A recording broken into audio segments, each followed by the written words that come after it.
And now I'm going to introduce the lovely Anne O'Brien.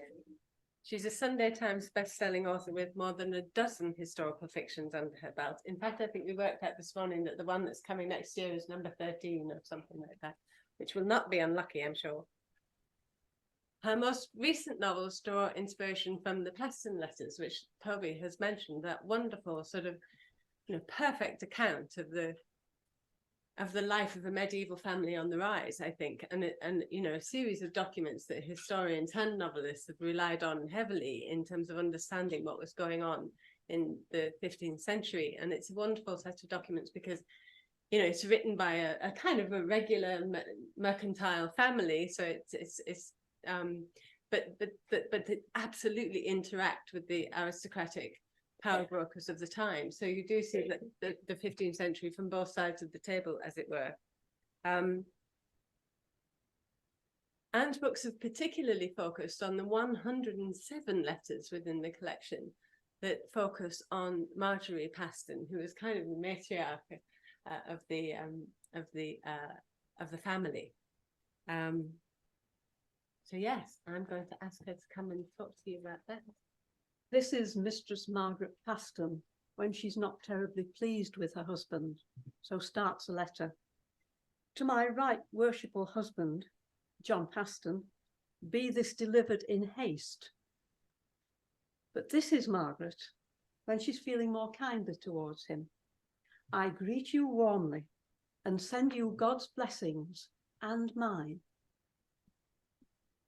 It has to be said that it's usually the first beginning that she uses through the Paston Letters.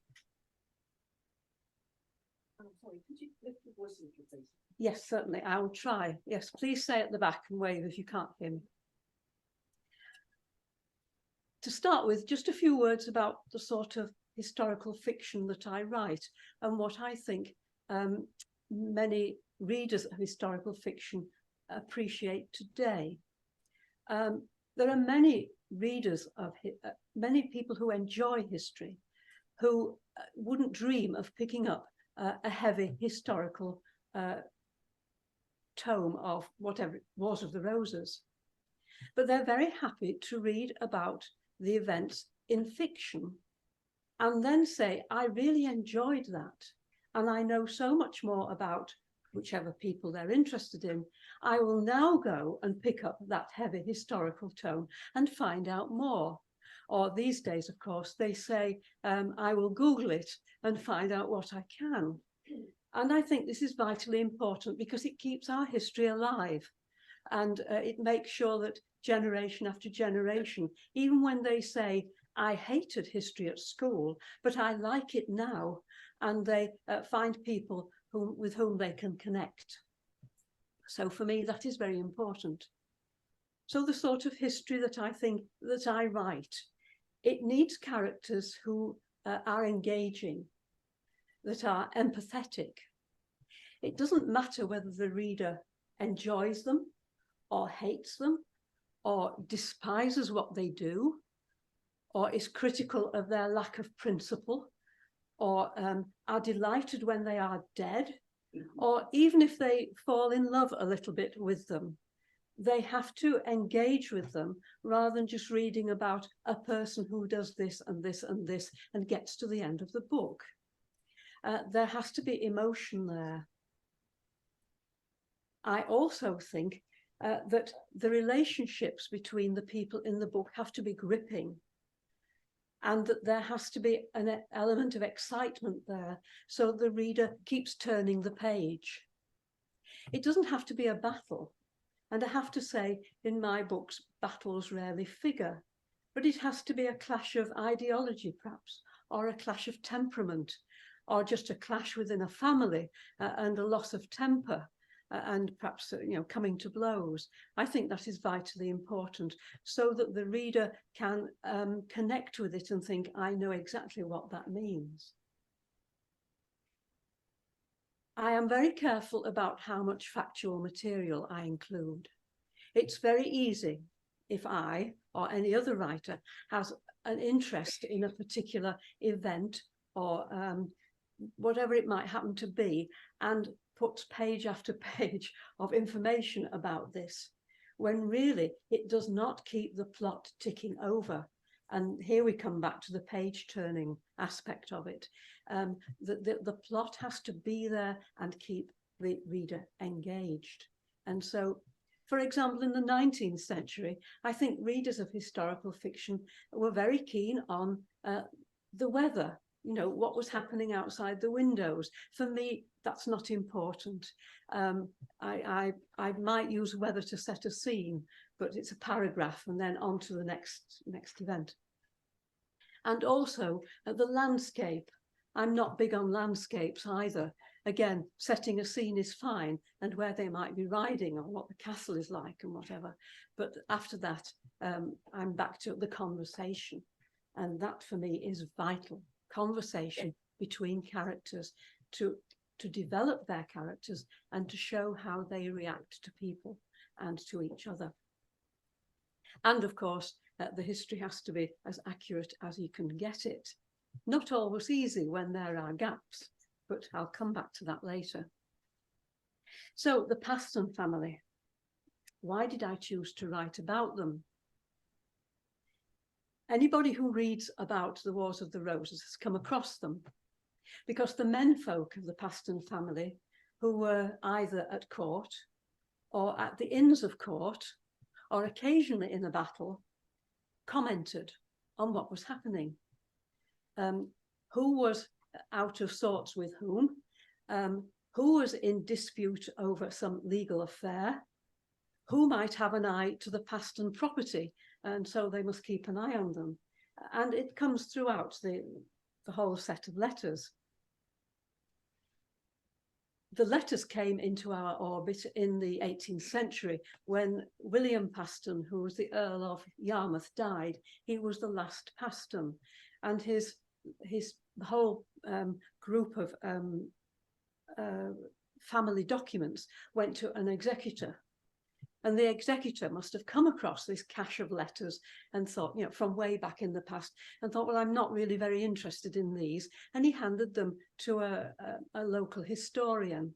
And thank goodness he did, because, of course, it's these that gave us the Paston Letters that we know today. And now, of course, they're digitalized and through the British Library, and you can look at them there. And there are various comments on them, but not, I don't think, fiction. Perhaps the most famous of the comments on the Paston Letters is Blood and Roses by Caister, which gives a lovely introduction to them all and the history of what they're doing, and of course well worth reading. But why would I decide to put them into fictional form?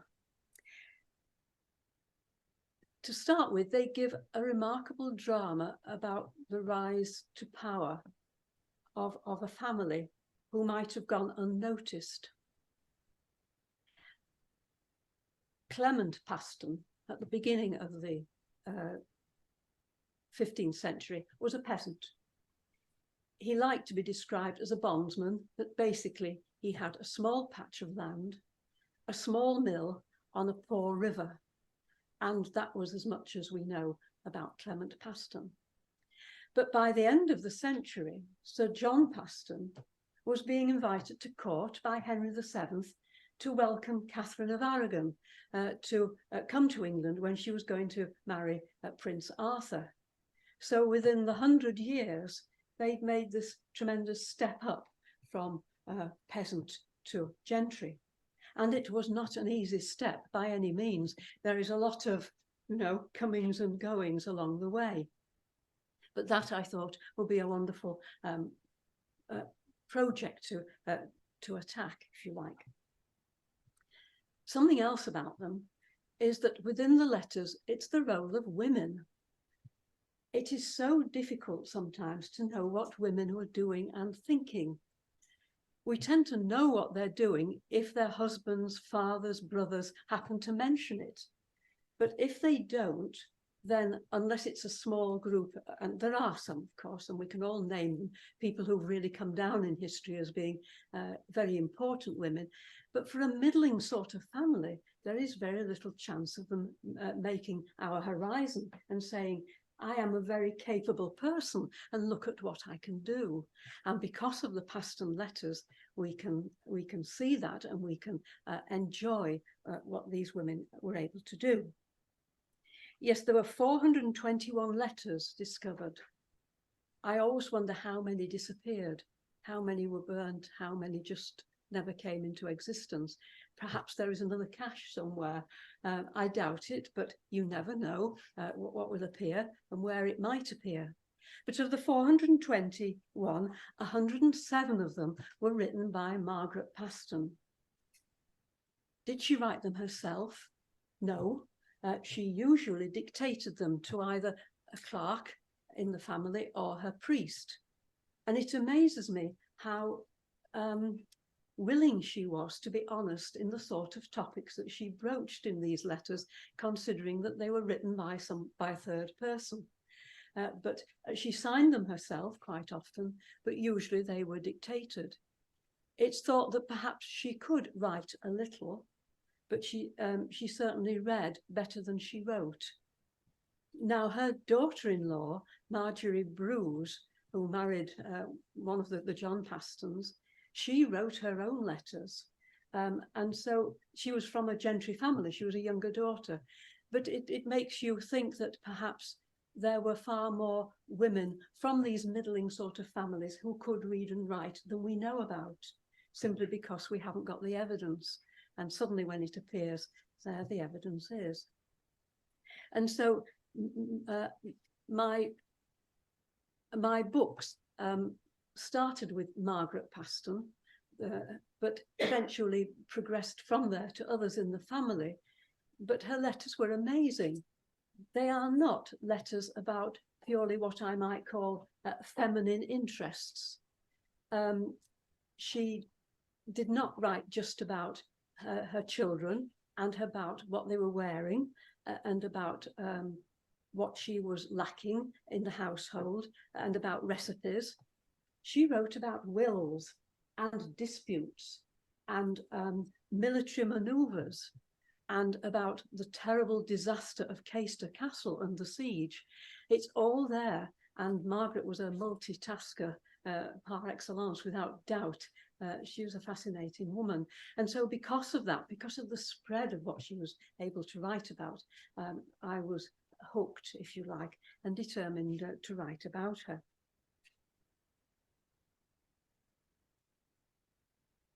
Research, in a sense, became the easiest I've ever done when writing novels, because the Paston Letters give it all.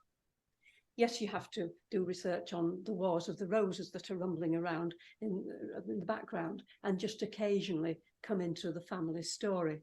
There were no battles across their land or anything like that, so they didn't have to deal with that sort of problem. But I mean, there are two events that I will talk about.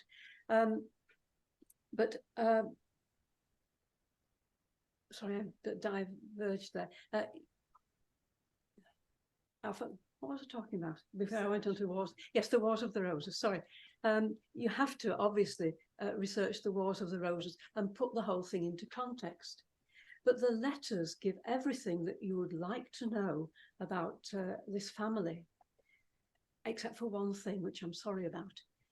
They talk about the relationships. They talk about when the arguments develop and when they make good the arguments in the end.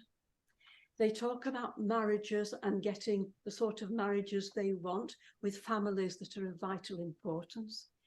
One or two little items that are of a lesser importance, if you like, but let us know what these people were like on a social level. It's all there in the letters. So it's fascinating. And I didn't have to do the research as you do from square one, you know, with a woman who is little known in history. But the Wars of the Roses, yes, you have to put those into context.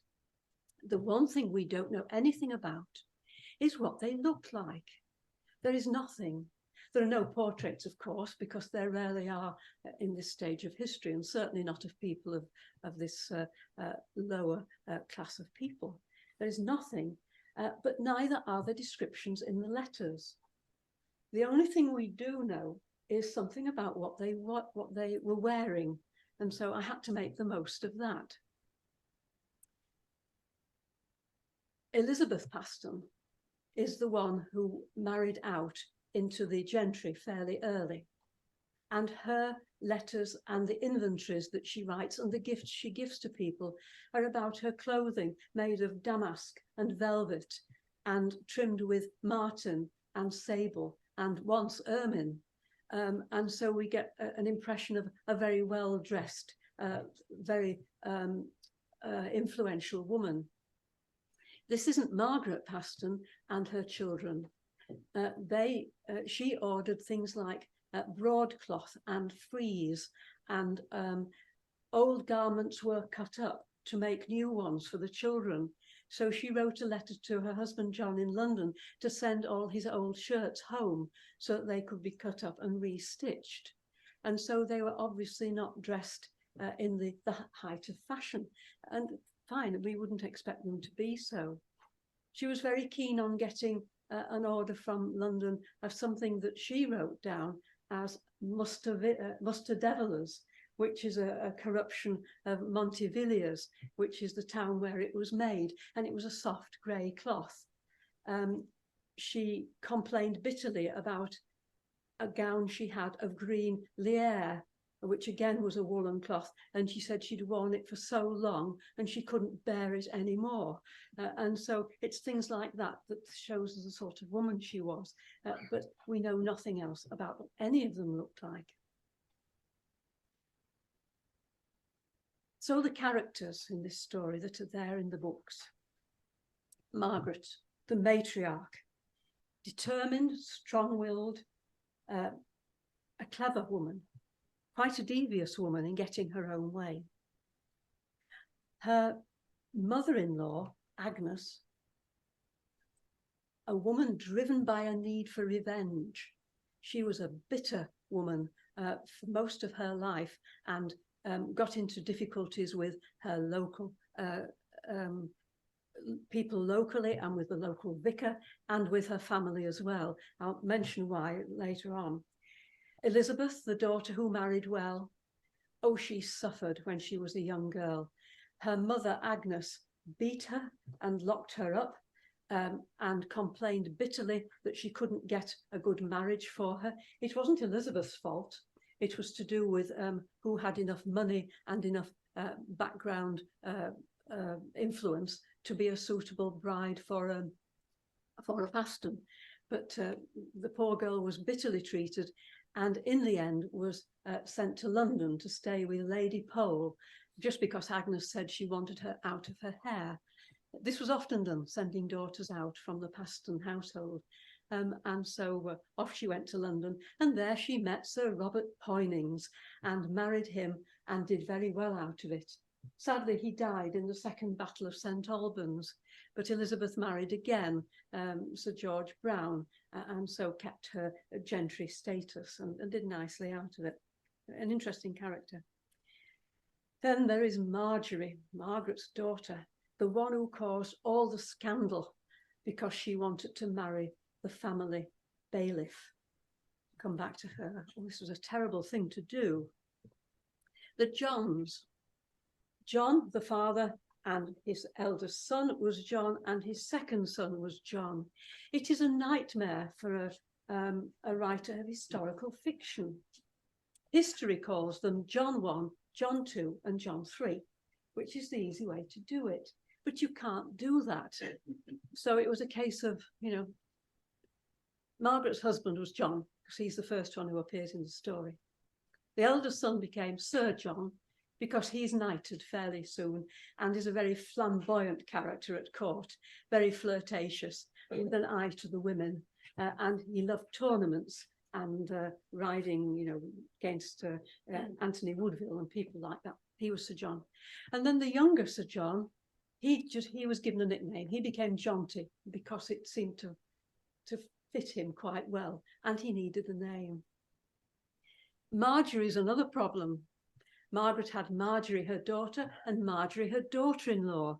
And so I gave the daughter-in-law a nickname as well. It has to be done, even though I might shiver a bit at the thought. But anyway, there it is. William was John's brother, and he thought he'd been done out of what was due to him early in life in the way of property. And so he spent his life trying to get it back by various devious means. So another very interesting character to put into the story. Outside the story, there's Sir John Fastolf, the great soldier who built Caister Castle. And there is Anne Hote, who was first cousin to the Queen, Elizabeth Woodville, who hoped to marry, who hoped to draw Sir John into a marriage with her. And she almost managed it, but he really would never commit. And in the end, she had to get an annulment and get out of it. It was an interesting situation. And then there are the baddies, if you like, those who are there, who are trying to get what they can out of the Pastons. A man called Mullane, who had his eye to Paston manners.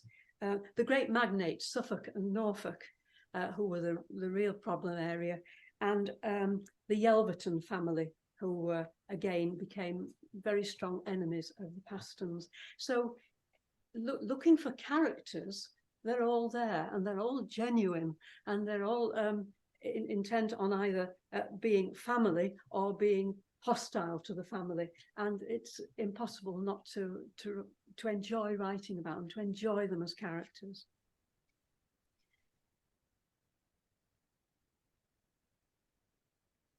There were two elements of the Wars of the Roses which it was impossible for me not to write about. I tend to, as I said, I tend to steer clear of battles and wars and concentrate on family, but there were two elements that really needed discussion, and one was the siege of Caister Castle. Caister Castle was left by John Fastolf in his will to John. Not quite as simple as that, but I'll talk about that about an interesting will. And so John inherited the castle, and immediately the magnates around in Suffolk and Norfolk began to look at the possibility of taking it from him. They were such a minor family. Surely march a few troops up to the door and you'll take it from them. It was not as simple as that. There was a siege in 1469 where Jaunty, the young one, John III, tried to keep them out. It was the Duke of Norfolk who was intent on taking it from them. The Pastons tried to get help from the monarch, from Edward IV, and failed dismally on a number of occasions. The problem for Edward was that it was far more important for him to keep the Duke of Norfolk on his side and friendly than it was to keep in with a minor family such as the Pastons. And so whenever the king was asked to step in and deal with the situation, he either claimed he had no knowledge of it, or he didn't see why it was a problem, or ignored it until later on in their story. And so they lost Caister Castle, a month of a siege, and they were turfed out. Not many were killed, but Margaret felt very badly about it and said God would judge them for allowing some of their own retainers to die in the siege. And they lost everything in it. All the tapestries and the furniture, all left there to them by John Fastolf. It really was the jewel in their crown, you know. I'm not sure they liked living in it later on because it was very drafty and difficult to heat. But at this time, it was the height of their achievement. But they lost it all. Clothing, armour. Margaret even lost her precious swans, which swam up and down the moat, which Fastolf had left to her. And she resented that bitterly too, as you might imagine. And so that had to be an element in the story. It was too good not to write about. So I did. And the other one that causes great problems for the Pastons, to try and get a sponsor to help them stand against people like Norfolk. They looked round for someone who would come to their aid, and they were successful. The Earl of Oxford took them under his wing, and they must have thought this was excellent. And for a time, they could breathe something of a sigh of relief. But as the wars progressed, Oxford summoned the Pastons, the two elder John II and John III. He summoned them as retainers to turn out for him in battle. And they really had no choice but to go if they wanted to keep his sponsorship. And so they did. And it was the Battle of Barnet, which would have been fine if Oxford had been on the side of the king. But he wasn't. He fought on Warwick's side. And so, as you'll know, Warwick was killed in the battle.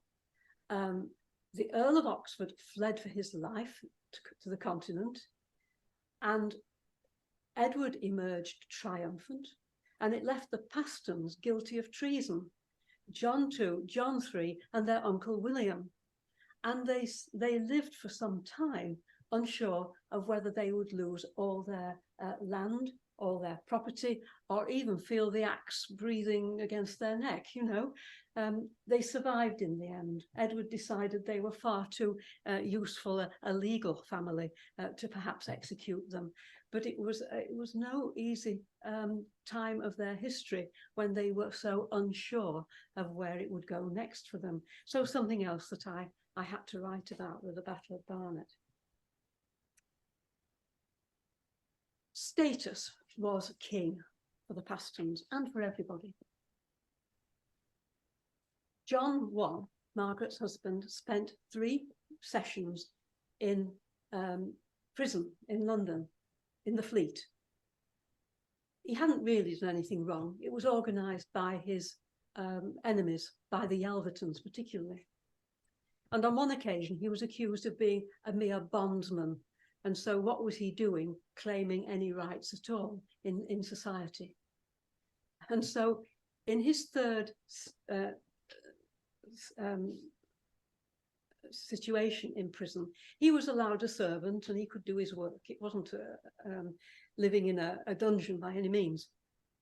In his 3rd session there, he made up a sort of programme as to why he wasn't a peasant or a bondsman. And he made a list of things. We have bondsmen of our own. We have our own priest. We have permission by the church to say Mass in our own house in Norfolk, in Elm Street, if any of our family is sick and needs to have Mass said at home. There is nothing about us that is in any way that of a bondsman. But then he added the finishing touch, and I think this is wonderful. He said that he'd looked at great evidence and court rolls, and he said that when William the Conqueror had come over in 1066, Woolston de Paston had come with him, and Woolston was their first Paston person living in England. Totally made up. Whether there was a Woolston de Paston, I don't know. People often did this. This is nothing new, but it's typically wily John doing the best he can to make people aware that he is not a bondsman. And in the end, towards the end of his reign, when Warwick had been removed and Edward was in a far more placid state, he gave them a sort of certificate saying that he accepted that the Pastons were the up-and-coming gentry that they were attaining to be, and that those who call them peasants mustn't do so in future. So they got their own way. But I liked Woolston. I thought that was very nice.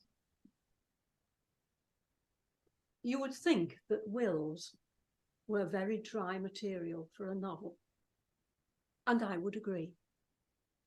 And there is an awful lot in the Paston Letters about disputes over wills and such. But there are two wills that needed to be there, and you can imagine the family situation. Agnes's husband, Justice William, when he died, left a will. And in it, he left all his money and property to his eldest son, John. And he was quite clear as to ensure that the Pastons remained in control of what they owned, and that it didn't sort of disappear into other people's pockets. So Justice William died, and Agnes, his wife, suddenly said, but on his deathbed, Justice William changed that will, to the shock horror of everybody in the room. And there was the executor there and quite a group of them. Well, how do you know? Because I was there and I heard him do it. Well, was it signed? No, but Agnes was determined. And she said that the property had been split between John and between the younger children. So they all got some money to take them through education and get them to the Inns of Court and so on. And what's more, she said, we have a great treasure, which is in the vault at Norwich Cathedral, and my husband, Justice William, split that between the whole family as well. The shock horror of John, you can imagine, his immediate response was, no, he didn't do any of that. He would never have done that, and we're not going to do it now. And he took the whole of the inheritance for himself, and he went to Norwich Cathedral and he collected all the treasure, which was silver plate and jewellery and anything else you can think of, and he took it all back to his own home and he inherited it all. And this is what gave the family the terrible resentment that lasted for the rest of their lives. Agnes trying to get what she thought her younger son William deserved, and William determined to get what he thought he deserved back from John and then John's children. It really has an effect on the family, and Agnes, particularly in later life, does everything she can. For example, leaving her own jointure and dowry to William in her will before she dies, which she was not allowed to do, but she did it. And of course, it makes for ill feeling again. So it was a will that I couldn't resist talking about. And the other one is the will of Sir John Fastolf.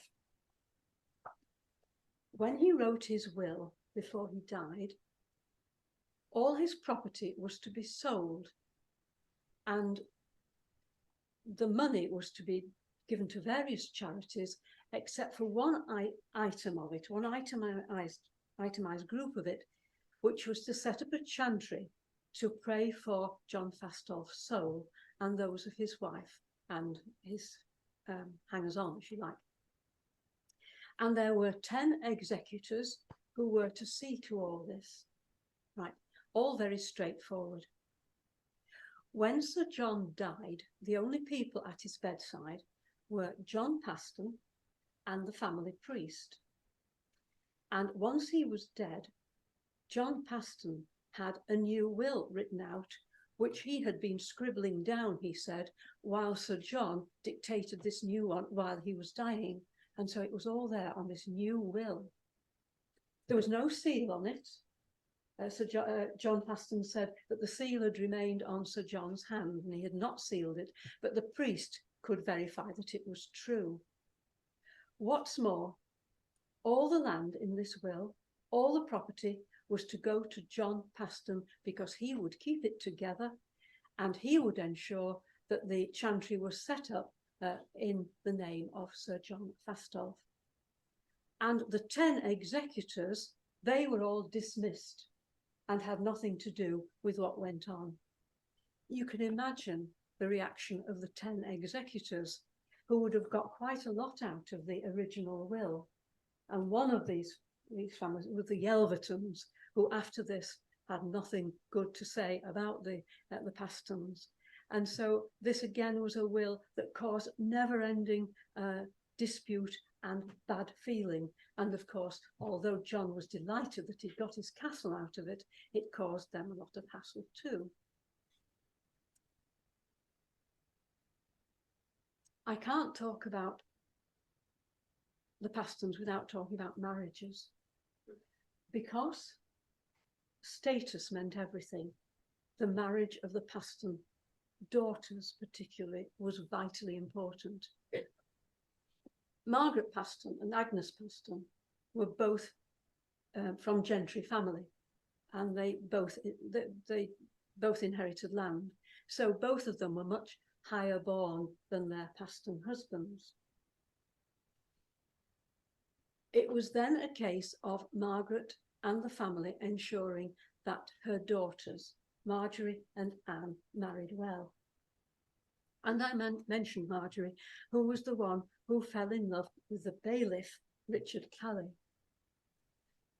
For her to marry him would be the most terrible event, because everybody who was anybody in Norfolk would look down on them. Richard was a very capable man. He was a very clever man and an excellent bailiff. But his family, who lived in Framlingham, were shopkeepers. They weren't even merchants, which would have been all right. That's okay. But they were shopkeepers. And as John 3 said, they sell candles and mustard and items of that nature. So, you know, really looking down their noses at him. The couple knew that there was no hope of getting any support in the family. And so they took personal vows together without a priest in the immediate sense. You know, I, Richard, take you, and I, Marjorie, take you, Richard. And then they consummated the marriage. And then they told the family. Well, you can imagine the reaction. Fury from Margaret and from Agnes, despair from the sons, who found themselves with this terrible legal problem to deal with, and what should they do next? They decided, well, Margaret decided the best thing to do was to put the whole matter into the hands of the Bishop of Norwich, and let him try and sort it out, because surely a man of the church could do so, and the two young people would be obedient. But until that happened, she banished Marjorie from the house. She didn't care where she went, she didn't know where she went, and in the end it was the bishop who found her somewhere to stay in Norwich. The bishop was in difficulties here. He didn't like what they'd done. The church didn't like this sort of marriage, which was fairly popular, but they had taken the vows. It wasn't what they'd done, it wasn't the consummation that was the problem, it was the words that they had exchanged. And so in the end, he had to say, well, it's legal, I don't like it, but you Pastons have got to accept that these two are legally married. But what I will say is they have got to go through the banns properly, go through the church, what you do normally, and turn up in church and have the marriage blessed by a priest. Right, fine. And so that's what happened. Did it solve the problem of Marjorie and her Paston family? No, it didn't. It's one of those terrible gaps that we have in history.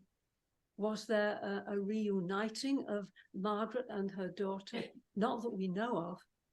We know that Marjorie and Calais perhaps returned to Norwich, and they had 3 sons. And at one stage, Margaret re-employed him, because of course they dismissed him as the bailiff. He had to make ends meet as best he could, and it was difficult for him for some time. She re-employed him without telling her sons, because she knew they would object. But she knew he was a very clever man, and so she re-employed him, not as bailiff, as a sort of ad hoc worker when she needed some help. Were they ever reunited? There is one little element. In Margaret's will, she left 20 shillings to the eldest son, John, of Marjorie and Richard Calais. So perhaps there was a reuniting somewhere along the line, and it's a nice thought that in the end they perhaps did meet and come to terms. Anne, the younger daughter, suffered because of her sister. It seemed that she was feeling more than just friendly with a Paston servant called John Pamping. And Margaret thought, we can't have this. We can't go through this again. So John Pamping was sent off to London to the household of Sir John to keep him out of the way. And a marriage was put together as best could be with the Yelverton family, the arch enemy, because by then the elder Yelverton had really risen in status, and he had a son of the right age. The young William Yelverton said, I've no wish to marry this girl, but if her money is all right, then I suppose I will have her. And they found enough money so that they got married. Their first child died just after birth, and as far as we know, they had no more. I always get the feeling that Anne paid the price of a fairly unhappy life because of what happened with her sister. But that's history, isn't it? You know, that's what happened.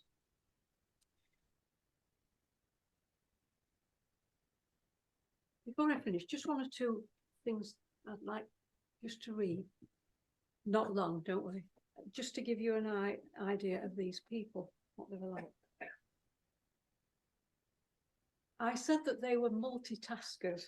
This is Margaret Paston, the daughter-in-law. She's the one who wrote the first Valentine to her husband, John III, my dearest, most well-beloved Valentine. But this is a letter she wrote later, and this is what I mean about the variety of things that they talk about. I thank you for the venison which you sent me, and your ship has sailed out of harbour today. I send you by my brother William your damask stomacher. As for your velvet tippet, it is not here. Anne says that you put it in a casket in London. Your children are in good health, blessed be God. I entreat you, send me the gold, which I spoke to you about, and the mast which has remained at Yarmouth has been hired to a ship from Hull, and if it gets damaged, you will get a new mast in exchange for it. I pray to God that no ladies overcome you again, so that your business affairs are not delayed any further. John III was a very, he's got a really well-developed sense of humour. And when he was trying to find women who he might marry, he must have gone through about 10 before he came to Marjorie. And then he fell heavily for her. He really did. And they had to find the money for them to get married. Just two more things. Margaret. A final fling for Margaret. Let me find this. This is Margaret's will, just at the end.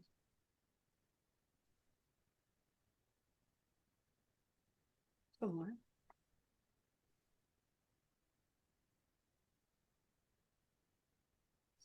There we go.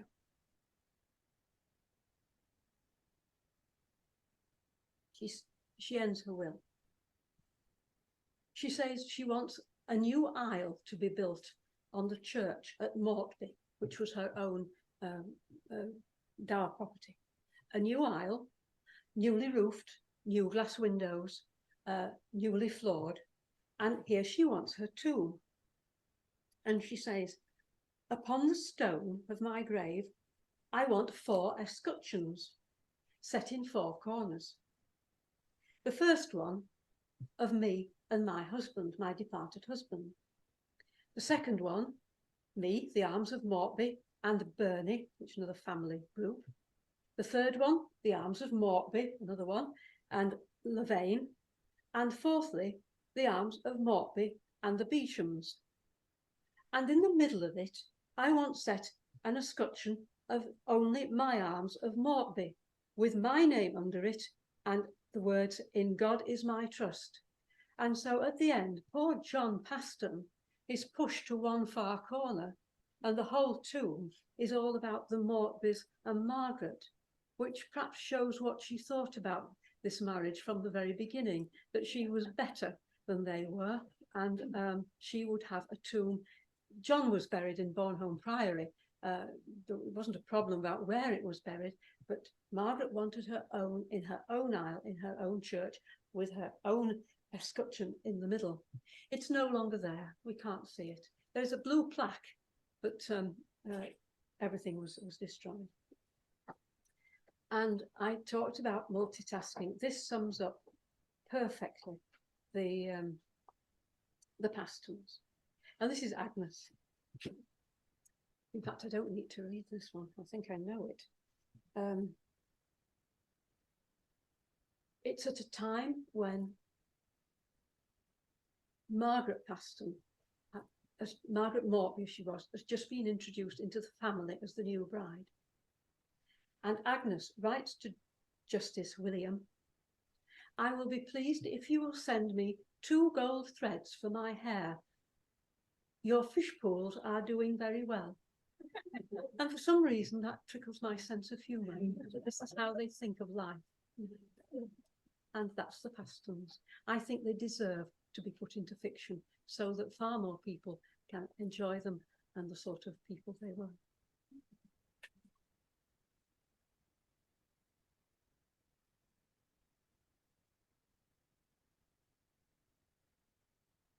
Fantastic, you know, what a wonderful survival that set of letters are. It just takes you straight into the head of these really amazing people, and it's you know, we have so few insights like that, Yes. do we, to the way that these people Yeah. think. And I love the way that the family was so determined to best themselves, and yet found themselves at various junctures on the wrong side of the argument. Yeah. And it shows you how, you know, how fragile it all could be, doesn't it? And how sort of at the mercy of fortune they were if they happened to be retained by the guys who lost the battle and the guys who won. Because William Beaufort married William Paston married a Beaufort girl, and of course they were in and out of fashion, weren't they, for the whole century? So he had to be a bit careful. Yeah, fascinating. Any questions for Anne? Do we have some? I have a couple online. I'll start with these then. So the first one is, do the women say anything about pregnancy in their letters? No, merely that they are pregnant. And we get, for example, a letter from Margaret to John in London saying, "Please send me a new girdle. I am grown so elegant of late." Nice word to use. Irony. "I am grown so elegant of late that I cannot fasten any of my girdles or skirts." And that's the sort of level of comment. But we don't get anything else, and we don't get anything about problems of pregnancies and childbirth. And so sadly, no. Second one was there rivalries with Norfolk and Suffolk the reason why they opted to stay at home at Bosworth?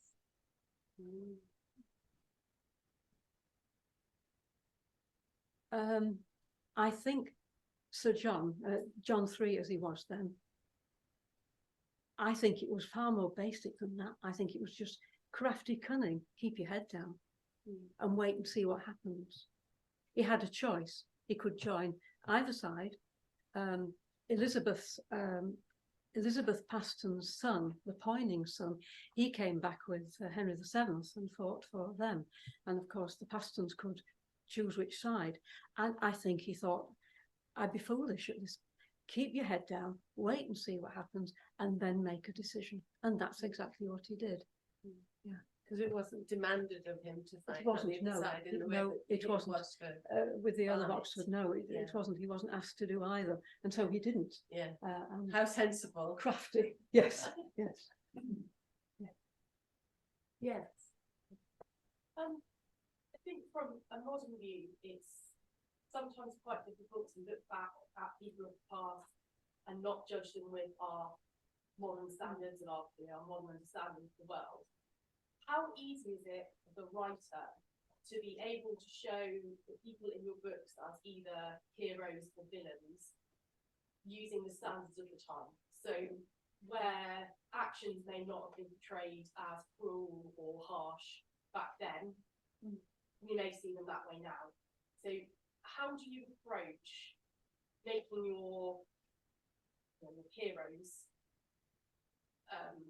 likable by a modern audience? I think that's one of the skills, if you like, of writing historical fiction.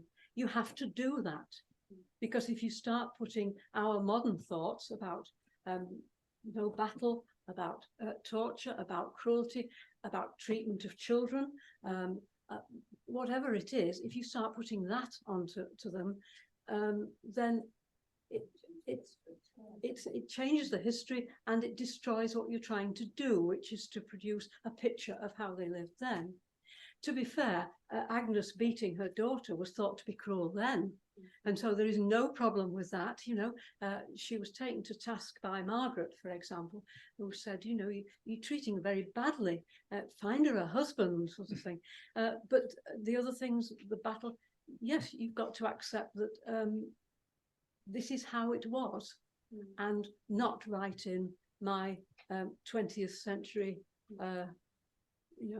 warm heart, if you like. You have to do it. Otherwise, you destroy what you're trying to do. It is a problem, isn't it? Because, people at that time did do things routinely that are kind of abhorrent to us now, in battle and outside of it. And I think often the challenge is not to beautify that or make it anything other than it was, but to show what the character's motivation was in doing that. So a reader, even if they can't testify it, except can see the reasons for it and can see the character's reasons behind it. I think get beyond their initial repulsion. Yes, but it's hard, isn't it? Yeah. But I'm not sure. I don't feel a need to put in modern thoughts. No. I think that's right. If at least the reader understands why they're doing it, that's the best you can do.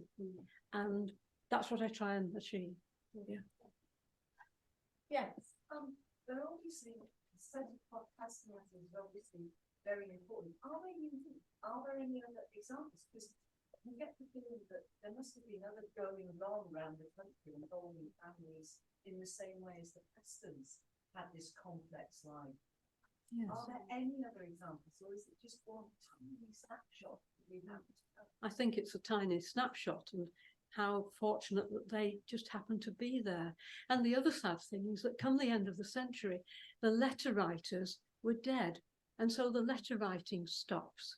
The big letter writers were Margaret and her husband and her two sons, and Marjorie Bruce, who became Margaret Paston. They were the main letter writers.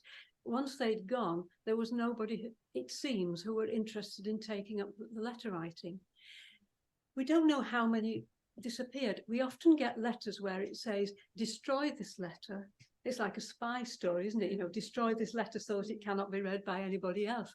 And the letters that Richard Calais wrote to Margaret Paston, only one remained. And we know that Margaret intercepted them and destroyed them. So these things happen. I'm quite sure there were other families in a similar situation. And for us as historians, how sad that we've not got them, or in such depth. Yeah. That's the main thing. The odd one or two, and it doesn't give you the sense of the family. 40-something does. Yeah. The wills that you mentioned, are they as separate documents, or are they as the mentions of the wills exactly as they are detailed in the letters? The will I read from Margaret, that's a separate one. That was within the cache of letters. That mostly were letters. I think there were 2 lists of commodities that were lost from battle or something like that, and I don't know if there were 1 or 2 wills, but they were all there. So it is a will, yes. Thank you. Any other questions? Well, there's a question I'd like to ask her with her if she is happy that I do so, because it's actually about your forthcoming book. Yes. Do you mind me asking? Because one of the things that both Toby and yourself have talked about is sort of how through historical fiction you can fill in some of the gaps between the facts, and I think for me one of the opportunities that fiction gives is to explore people's characterization, psychology, and why, as an historian, you sometimes know what happened. Harder to say why it happened, why somebody behaved in that way. And so I'm aware that your next book is about Joan de Jonville, the wife of Roger Mortimer, 1st Earl of March. And one of the things that always fascinates me is Joan's psychology in the period between Roger Mortimer's return from exile, when he's reputed to be the lover of the Queen, and he is the de facto ruler of the country. Now, as from a historical point of view, we have a very good idea that the first 20 years of their marriage, they had a happy, loving marriage. Plenty of evidence of them working in partnership to manage their joint affairs. But of course, they're then pulled asunder by Roger's imprisonment in the Tower, escape, exile to France, and then that episode. So how do you begin to develop the psychology of Answer that without plot spoilers in the next book. Yes, it is a bit of a, yes, as you say, it's different from the Pastons, it's all there. Here you've got Joan, a wife betrayed, and she spent, was it 6 years in Skipton Castle as a prisoner because of Roger's treason, if you like, as Edward II saw it, an escape. And so I cannot imagine that she was in any way pleased with developments after he returned, and it's got to have a huge impact on their relationship and how she sees her husband. They remain married, they remain in contact because of the marriage is necessary for their children, and keeping the life of the family, if you like, going. And yet she must have been bitter in the extreme. She really must. I cannot imagine any woman not being. So it may be the wrong way to go about it, but that's all you can do when there is so little to join the dots. But you have to. And as long as, in the end, if I feel that it's reasonable and I feel that it's realistic, and I can see the scenes in my mind's eye when I write it, then that's okay. And others are free to disagree. That's all right as well. But goodness, she had a lot to put up with, didn't she? Thank you. Does that Yes, what you want to that's without spoilers? I'll ask you another question later. Okay. A final question, anything smaller? And it just remains for me to say thank you very much. My pleasure. It's wonderful. Thank you.